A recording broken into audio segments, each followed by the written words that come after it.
I was sent something by a company called BD. BD, you can see the box here. One of the things I look for in from a company is really how they box their products, and this packaging is actually pretty nice, very simple to open, not very complicated.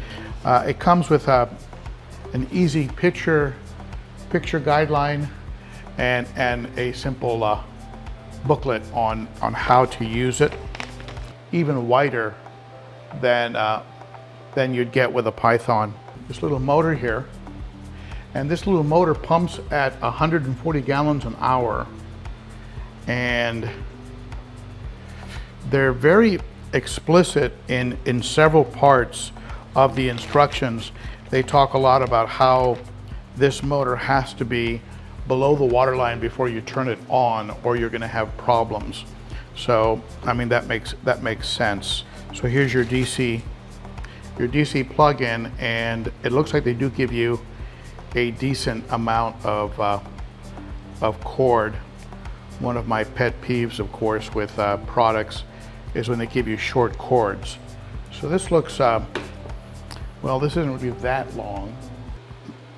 And get this in place. All right, so that's firmly in place.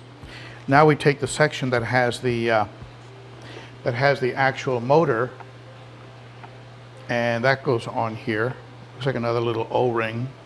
Oh, okay, so this little O-ring here gets jammed down as this fastens down, it screws down.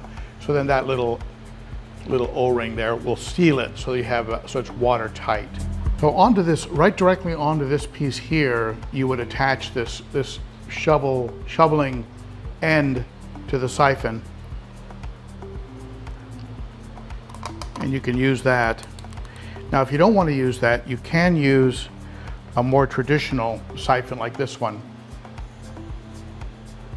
and it has a little filter built inside of it, like a little grill, so you're not going to suck rocks and stuff into it.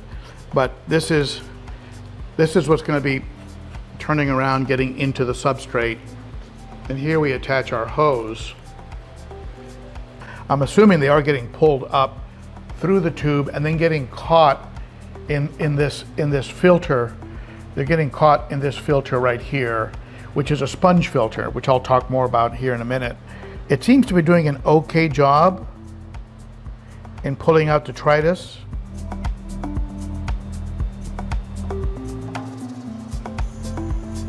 All right, just for the sake of comparison, let's go ahead and use it as a standard siphon system where the water comes out, and see if that maybe gives it a little more suction pressure.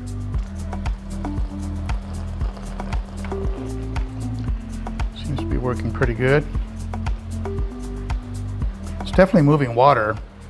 I'm just not seeing a lot of waste come up, and I know there's waste in there, but it's definitely moving water.